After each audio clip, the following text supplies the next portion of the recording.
오늘 말씀은 요한복음 5장 1절에서 9절입니다. 그 후에 유대인의 명절이 되어 예수께서 예루살렘에 올라가시니라. 예루살렘에 있는 양문 곁에 히브리 말로 베데스다라 하는 못이 있는데 거기 행각 5이 있고 그 안에 많은 병자, 맹인, 다리 저는 사람, 혈기 마른 사람이 누워 물의 움직임을 기다리니 이는 천사가 가끔 못에 내려와 물을 움직이게 하는데 움직인 후에 먼저 들어가는 자는 어떤 병에 걸렸든지 낫게 됨이러라. 거기 38해 된 병자가 있더라. 예수께서 그 누운 것을 보시고 병이 벌써 오래된 줄 아시고 이르시되 네가 낫고자 하느냐. 병자가 대답하되 주여 물이 움직일 때 나를 못에 넣어주는 사람이 없어 내가 가는 동안에 다른 사람이 먼저 내려가나이다. 예수께서 이르시되 일어나 내 자리를 들고 걸어가라 하시니 그 사람이 곧 나아서 자리를 들고 걸어가니라. 이날은 안식일이니. 14절도 읽어드리겠습니다. 그 후에 예수께서 성전에서 그 사람을 만나 이르시되 보라 내가 나았으니 더 심한 것이 생기지 않게 다시는 죄를 범하지 말라 하시니. 아멘. 성문서는 천국의 비밀 1083번입니다. 물이 휘저어짐은 인정과 신앙을 통해 생명을 부여해 주시는 표지입니다. 그리고 진리에 의해 정화되는 것의 표지입니다. 또 천국의 비밀 1360번의 파랑입니다. 주님이 세상에 계시면서 그분의 인성을 신성 자체와 하나 되게 하셨을 때 그분은 표상에 불과한 예배나 이스라엘 백성들에게 수립된 예배의 종류로서의 안식일을 폐기시키시고 안식일을 믿음이나 사랑에 속한 가르침을 가르쳐 주시는 날로 만드셨습니다. 병을 고치심이란 악으로부터 그리고 악에서 나오는 거짓으로부터 인간을 순수하게 하심을 의미하고 침대 또는 요란 종교적 가르침을 의미하며 걷는 것이란 생활을 의미합니다.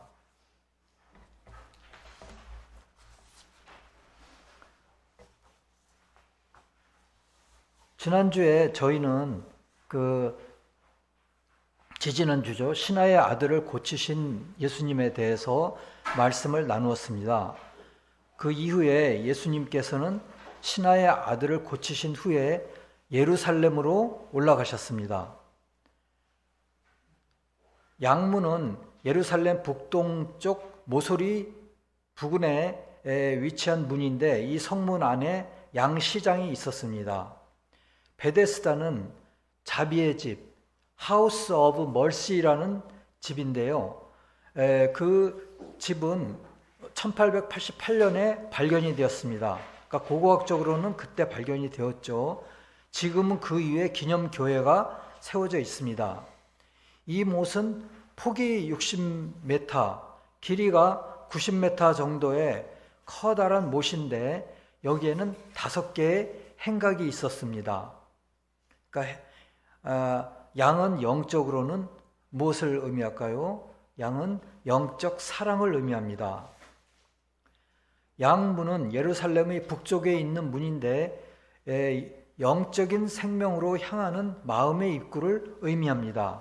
그러니까 양문의 입구를 저희가 살펴보는 것입니다.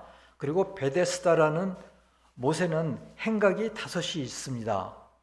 그러니까 정자 같은 것이죠. 근데 못은 영적인 생명으로 향하는 진입로, 그러니까 거기에 있는 연못이죠. 물이 담겨져 있는 못은 영적인 생명으로 향하는 진입로, 우리 기억 안의 사상, 우리 경험, 말씀으로부터 얻은 진리의 사상, 지식을 얻는 표면적인 부분이며 처음에 얻는 감각적인 기억을 의미합니다. 우리 기억의 진리의 셈이며 기억적 지식입니다. 우리 마음을 주님께 열고 인도하는 잠재력이 있습니다.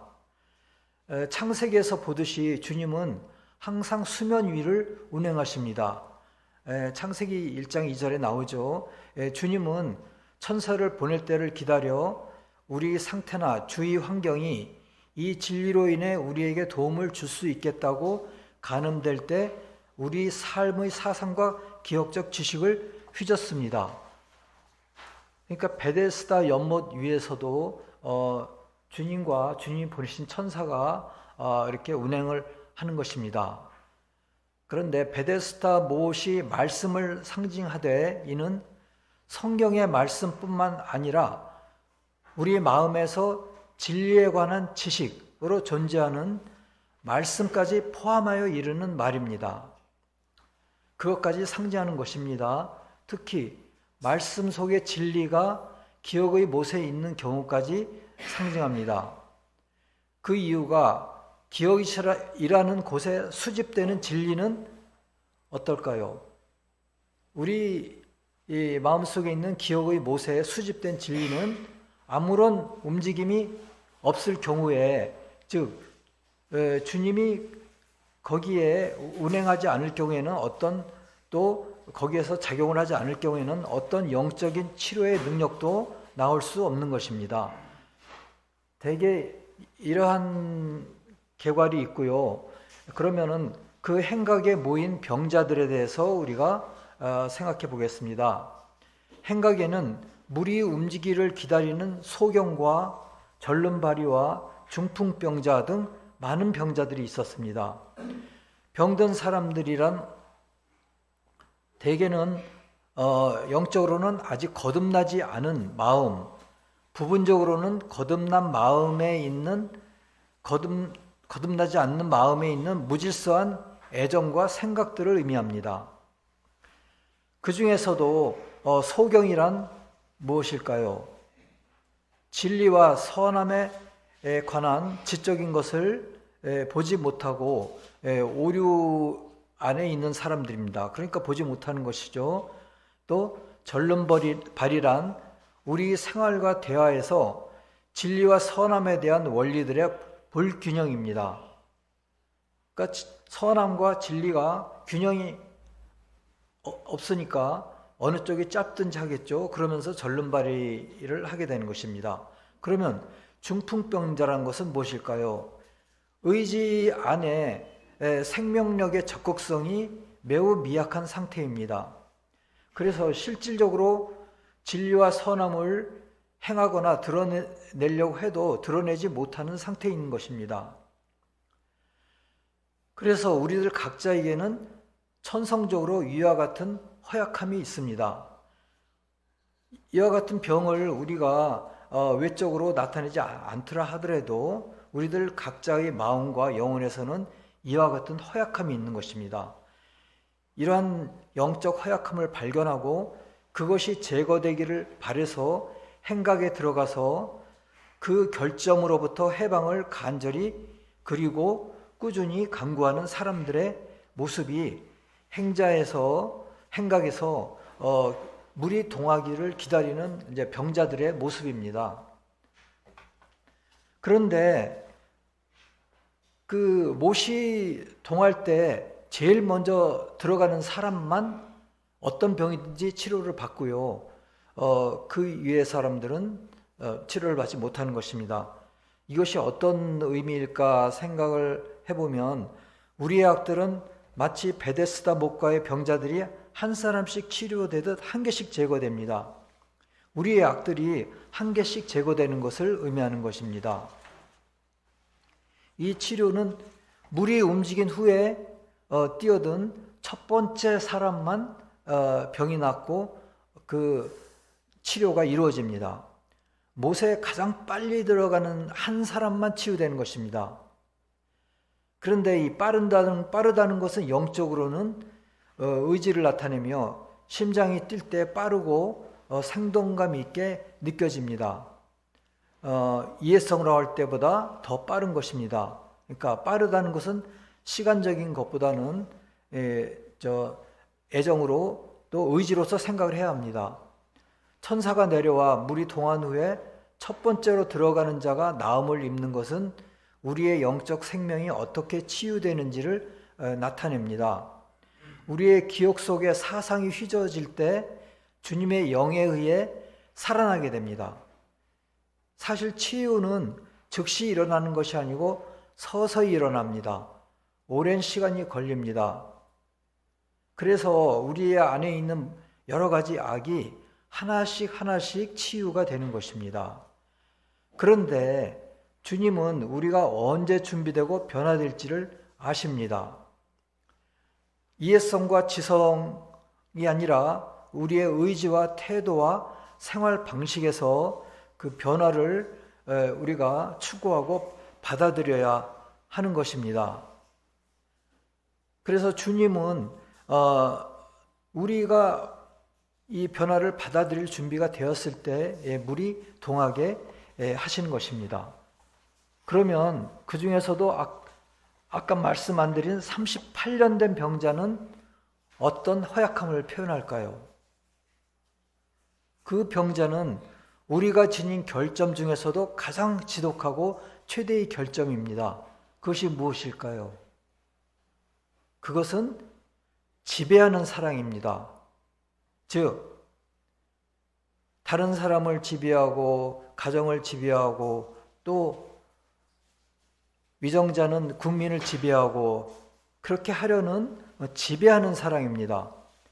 그것이 우리를 다스리고 있고 또 우리를 계속 따라다닙니다. 그러한 죄를 표현하는 것이 38년 된 병자입니다.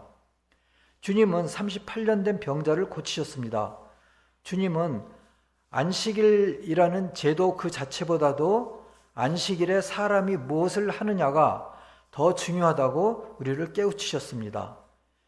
주님이 세상에 계시면서 그분의 인성을 신성 자체와 하나 되게 하셨을 때 그분은 표상에 불과한 예배나 이스라엘 백성들에게 수립된 예배의 종류로서의 안식일을 폐기시키고, 그러니까 안식일을 완전히 폐기시킨 것이 아니고 새롭게 수립하신 것입니다. 그 안식일을 믿음이나 사랑에 속한 가르침을 가르쳐 주는 날, 또 믿음이나 사랑에 속한 행위를 하는 날로 만드신 것입니다. 그렇다면 주님이 이러한 병자를 고치실 적에 어떻게 하시는가 가장 중요한 한 면이 있습니다. 그것은 무엇일까요? 우리의 자유의지를 존중하시는 것입니다. 주님은 6절에서 내가 낫고자 하느냐 하고 물어보셨습니다. 주님은 자유의지로 선택이 우리 것이 되도록 배려하신 것입니다. 우리가 예라고 한다면 우리의 영적 허약함이 치유받을 것입니다. 또 예수님 당시에는 병자가 치유받을 것입니다. 주님께서는 마태복음 9장 12절에서 건강한 자에게는 의사가 쓸데없고 병든 자에게라야 쓸데있느니라 라고 하셨습니다. 그래서 주님은 우리에게 네가 낫고자 하느냐, 또 다른 경우에도 꼭 그런 류의 말씀을 하셨습니다. 그래서 예라고 하면은 주님의 우리가 치유를 주님 당시에는 영적으로, 지금은 우리가 영적으로 치유를 받을 수 있는 것입니다. 그런데 만일 우리가 예라고 안 하고 아니요라고 한다면 어떻게 될까요?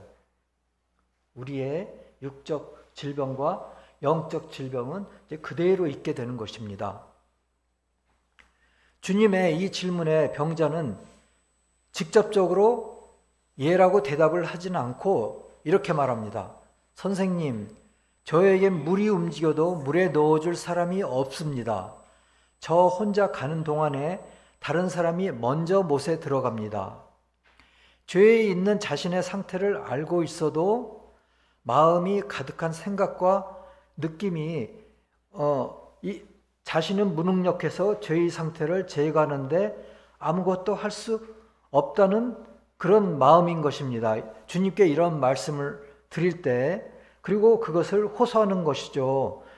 그래서 아예 무기력 상태로 처져 있는 상태에서 주님께 호소한 것입니다. 병자는 자기 못에 넣어줄 어떤 사람도 가지지 못했습니다. 그는 비록 도와주는 자가 없는 상태에서도 못에 들어가려고 부단히 애를 썼을 것입니다. 그리고 거기에는 또 계단이 있었을 것입니다. 그 못으로 내려가는 계단이 있었을 것입니다. 그래서 그가 거기를 가는 동안에 다른 사람이 자기보다 먼저 뛰어들었을 것입니다. 그래서 계속 주님께 호소를 한 것입니다. 그런데 병자가 그토록 오래 기다려왔던 사람, 자기 자신을 못에 넣어줄 수 있는 사람, 그리워했던 사람, 자기에게 모든 도움이 되는 신성한 인간을 이제 기다렸죠. 그런데 이 참 사람이신 예수이신 것을 그는 아직 발견을 하지 못하고 있었습니다. 그래서 자신의 무력함, 자신의 빈궁함을 주님께 고했습니다. 그런데 주님께 호소하는 그 모습이 그를 병에서 해방되는 길을 열어주었습니다. 즉 예라고 한 것입니다. 예에 거의 준하는 대답을 주님께 한 것입니다. 미약하기 짝이 없는 그 사람은 주님이 오실 때까지 치료하지 않은 채로 38년간 머물러 있었습니다. 근데 주님은 누구도 할 수 없었던 그 치료를 수행하셨습니다. 이 못의 의미를 다시 한번 보겠습니다. 못은 연못인데 우리 기억 속에 있는 지식을 의미합니다. 우리의 경험과 말씀으로부터 얻은 지식을 의미합니다. 예. 그러나 아무 움직임이 없는 경우에는 생명이 없는 것입니다. 그 못은 우리 기억 속에 있는 지식을 의미하는데 우리 기억 속에, 근데 그 지식과 또 우리 경험으로부터 얻은 지식은 그 못이 천사가 내려와서 움직이지 않을 경우에는 그 지식과 진리라고도 할 수 있겠도 그 진리는 생명을 얻지 못하는 것입니다. 근데 천사가 내려와서 그 물을 휘저으면은 그 지식과 진리가 생명을 얻게 되는 것입니다. 그런데 천사는 왜 이렇게 가끔 내려왔을까요? 그냥 항상 내려와서 항상 휘저으면은 바로 될 텐데요. 이렇게 간헐적으로 내려온 거는 하나님 또는 그분의 천사 때문이 아니라 놀랍게도 우리 자신 때문인 것입니다. 그분의 때는 언제나 준비된 상태입니다. 그분에게 있어서 때라는 것은 구원의 날입니다. 우리가 그분의 은총을 기다리는 듯 여겨지면 그분은 우리가 받을 준비가 되기를 기다립니다. 우리가 받을 준비가 되어야 합니다. 받을 수 있는 우리의 상태가 그분께서 은혜를 우리에게 주시는 때입니다. 따라서 천사들이 내려오는 때는 우리에 의해 결정됩니다. 그분의 선물은 우리가 그것을 받을 준비가 되었을 때 은혜의 선물이 오는 것입니다. 그렇다면 왜 38년 된 병자는 절망의 정점에 있었을까요? 그리고 주님께 치유를 받아서 새로운 삶을 시작하게 되었을까요? 그것의 의미에 대해서 우리의 그 생애와 같이 견주어서 생각해 보겠습니다.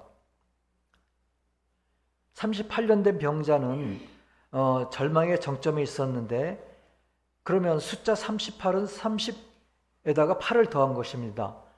30은 충분한 준비를 의미합니다. 주님도 30세 때에 사역을 시작하셨습니다. 그때 충분한 준비가 되어서 시작하신 것입니다. 그럼 8은 무엇을 의미할까요? 8은 7일 후에 8일 그 다음에 시작되는 하루입니다. 7일 동안의 한 주를 끝내고 새로운 한 주를 시작하는 첫날입니다. 이 병자도 38년 된 병자도 그런 의미입니다. 이 병자도 새로운 치료를 받을 준비가 끝난 것입니다. 우리도 준비가 되지 않으면 새로운 출발을 할 수가 없는 것입니다. 8절에서 말씀하시기를 주님이 자리를 들고 일어나라 하셨습니다. 우리가 준비되었을 때 주님은 우리를 영적으로 깨우시고 우리를 일어나게 하십니다. 우리를 자아사랑과 세상사랑에서 일어나게 하십니다. 우리를 기존의 생각과 의지에서 깨우십니다. 일어나 요를 걸고 걸어가라 라고 말씀하시면서 한계점에서의 새로운 시작을 명령하고 계십니다. 일어나 요를 들고 걸어가라 명령하신 것입니다. 새로운 시작을 하라 하고 명령하신 것입니다. 즉 38년의 완전한 한계점에 이른 것입니다. 절망의 한계점에 이른 것입니다. 우리는 기대어 쉬는 요 침대는 무엇일까요? 우리가 38년 동안 삶의 기초로서 받아들인 교리, 또 그의 지성으로부터 얻은 교리를 말합니다. 거기에서 일어나서 걸어라 하는 것입니다. 걷는다는 것은 그것대로 사는 것을 의미합니다. 그 새로운 교리로 사는 것을 의미합니다. 병자는 죄인을 의미합니다. 일어나 걸으라 하신 것은 또한 의미로서는 글자 수준에서 영의 수준으로 끌어올린 교리와 그의 삶에 따른 삶을 의미합니다. 예수님께서 일어나 요를 걸어들고 걸어가라 하셨습니다. 스스로는 어떻게 할 수 없다는 것을 깊이 느낄 때 우리는 주님으로부터 도움을 받을 수 있는 심정을 열어줍니다. 그래서 38년 된 병자도 내가 낫고자 할 때 낫고자 합니다 하고 그 간절한 말씀을 주님께 드린 것입니다. 이러한 심정이 우리가 38년의 절망적인 상태의 정점에 이르렀을 때 그런 상태가 되는 것입니다. 요를 들고 걷는다는 것은 또한 이해성으로부터 의지로 우리를 승강시키고 그것에 따라 사는 것을 뜻합니다. 또한 글자 수준에서 영의 수준으로 끌어올리는 것과 같은 것입니다. 그러니까 머리로서 사는 것보다 선의지로서 사는 것을 말씀드리고, 또한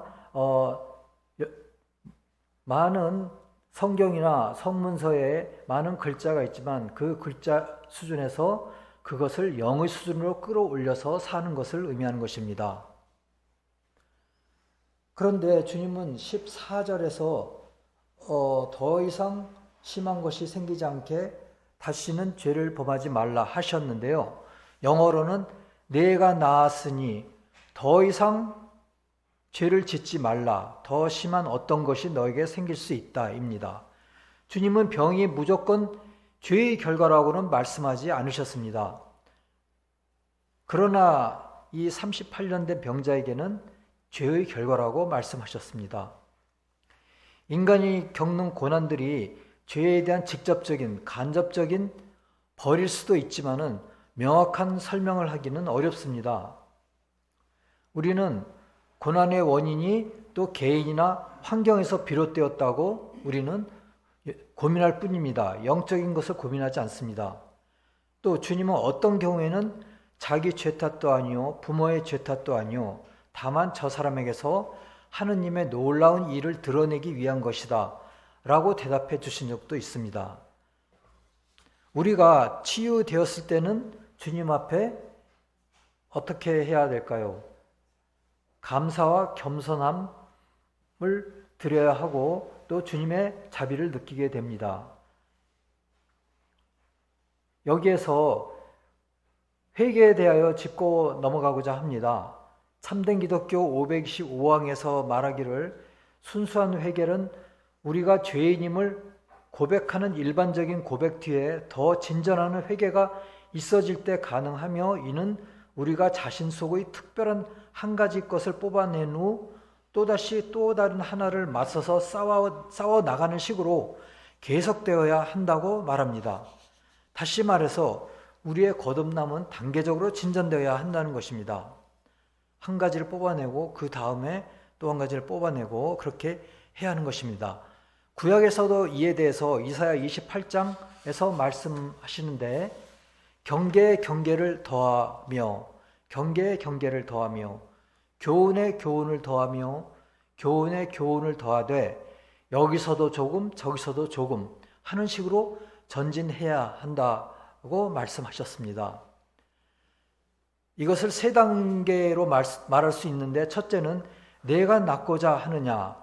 주님이 자유의지를 허락하실 때 구원이 우리 것이 되도록 하실 때 내 속에 뿌리 박혀 있는 악을 뽑아내고 싶으냐 하고 첫 번째는 물으시는 것입니다. 둘째는 자리를 들고 걸어가라. 일어남이란 악으로부터 선으로, 무지로부터 총명으로 올려짐을 의미합니다. 우리는 자신의 심정과 지성을 세상적인 두려움과 의심에서 끌어올려서 주님의 약속과 권능에 신뢰를 두어야 합니다. 주님의 약속의 말씀과 또 능력에 신뢰를 두어야 합니다. 그런 다음에 우리가 누워있던 자신이 알고 있는 옛 의지와 사상과 진리를 축혀들고 자신 속의 악들과 정면 대결하러 나서야 합니다. 주님의 초대에 대한 순종과 선택은 우리에게 있습니다. 셋째는 그 후에 치유하신 사람을 만나신 성전은 주님의 충분한 임재이며 천국을 의미합니다. 이렇게 마지막에 주님을 성전에서 만나는 것이 치유의 목적입니다. 그런데 이런 과정을 거치지 않고 만일 죄에서 해방된 자가 다시 죄짓기로 돌아갈 경우에는 그는 어떻게 될까요? 그는 이미 받았던 거룩한 선물을 모독하게 되는 것입니다. 그리고 전보다 더 심각한 악한 상태, 더 지독한 죄를 짓는데 빠져들 수가 있습니다. 그러니까 죄에서 해방된 후에 다시 죄짓기로 돌아가서는 안 되는 것입니다. 이런 상태의 중요성은 우리를 구원해 주신 선하신 위대한 분의 거역하여 죄를 짓는 것뿐만 아니라 우리가 내버린 죄악들로 되돌아가면 그 죄가 차지했던 그 자리를 대신 채웠던 선을 파괴하는 결과를 초래합니다.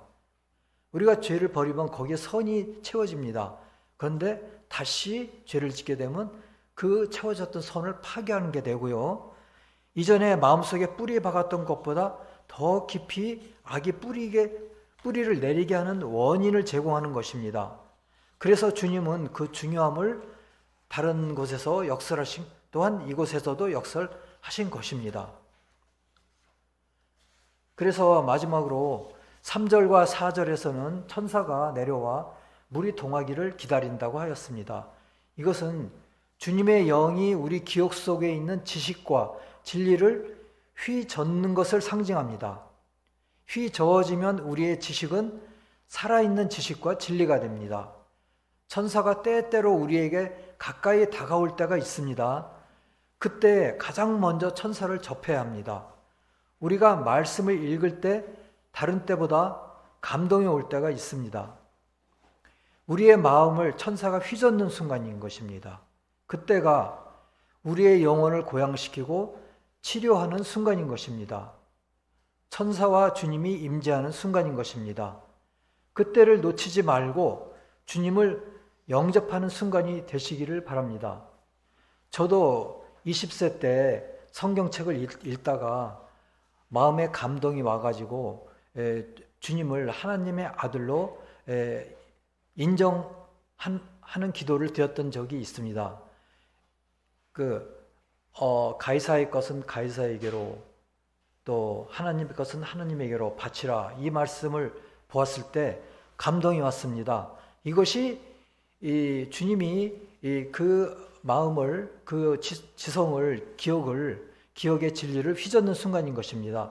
그때 바로 붙잡아야 하는 것입니다. 그때 주님을 영접해야 하는 것입니다. 그래서 오늘 적응점을 찾아보겠습니다. 첫째로, 말씀을 접할 때 감동이 오는 순간에 우리의 가장 절박한 것을 내어놓고 낫고자 합니다 하고 고백을 해야 합니다. 그리고 우리가 38년 동안 가지고 있던 지배욕이나 자아사랑이나 세상사랑, 또 세상적인 가치관이 있다면 주님께 도움을 청하고 새로운 출발을 해야 합니다. 인애와 사랑과 진리로 오류가 섞인 자연적인 교리를 영적인 그러니까 인애와 사랑과 진리와 그 영적인 교리를 이용하여 오류가 섞인 자연적인 교리를 영적인 교리로 정화해야 합니다. 예레미야서 17장 14절에서는 말씀하고 계십니다. 여호와여, 주는 나의 찬송이시오니 나를 고치소서. 그리하시면 내가 낫겠나이다. 나를 구원하소서. 그리하면 내가 구원을 얻으리이다. 아멘.